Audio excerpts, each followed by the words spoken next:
ছাত্র অধিকার পরিষদ কেন্দ্রীয় কমিটির স্বাধীনতা ও মুক্তিযুদ্ধ বিষয়ক সহ সম্পাদক রবিউল আউয়াল অন্তরের রহস্যজনক নিখোঁজের পর তাকে খুঁজে পাওয়া সহ চলমান আন্দোলন প্রসঙ্গে পটুয়াখালীর কলাপাড়ার গণমাধ্যম কর্মীদের সাথে মতবিনিময় সভা করেছে পায়রা 1320 মেগাওয়াট তাপবিদ্যুৎ কেন্দ্রের কর্তৃপক্ষ।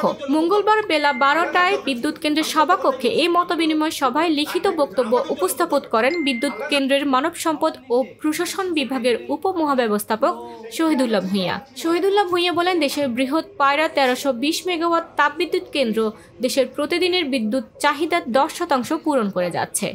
জাতীয় পরিসরে এই বিদ্যুৎ কেন্দ্রের গুরুত্ব অপরিসীম, কিন্তু 5ই আগস্ট পরবর্তী পরিস্থিতিতে স্থানীয় সুবিধাবাদী অসাধু একটি চক্র বিসিপিসিএলকে নিয়ে উদ্দেশ্য প্রণোদিতভাবে নানা রকম গুজবের মাধ্যমে অস্থিতিশীল পরিবেশ সৃষ্টি এবং সরকার বিরোধী একটি মহল ষড়যন্ত্র করার প্রয়াস চালাচ্ছে।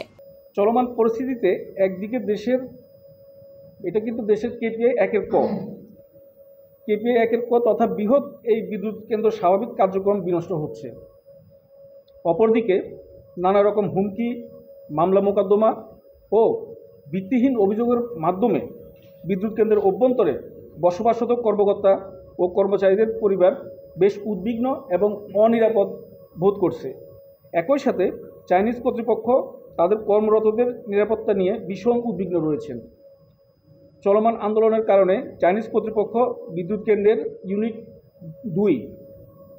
2 এর মেইনটেন্যান্স এর কার্যক্রম এবং চলমান ফেজ 2 কার্যক্রম বিলম্ব হওয়ার আশঙ্কায়, যেটা বলছি সাপ্লাই চেইন এবং এক্সপার্ট জনবলের আসা যাওয়া, এগুলো নিয়ে বিষয়টি আমাদের পত্র মারফতে জানিয়েছেন। এমত অবস্থায় সার্বিক বিবেচনা করে দেশের সর্ববৃহৎ এই বিদ্যুৎ কেন্দ্রের সার্বিক পরিবেশ ফিরিয়ে আনতে সংশ্লিষ্ট কর্তৃপক্ষকে যথাযথ পদক্ষেপ গ্রহণ করার জন্য অনুরোধ করা যাচ্ছে। আমরা আরও আশা করি আইনশৃঙ্খলা রক্ষাকারী বাহিনী দ্রুত এবং নিরপেক্ষ তদন্তের মাধ্যমে প্রকৃত সত্য উদ্ঘাটন করবে।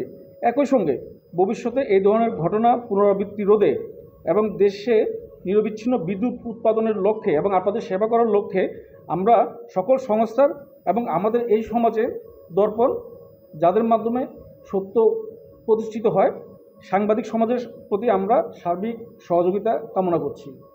নিউজ ডেস্ক, ভোরের পাতা।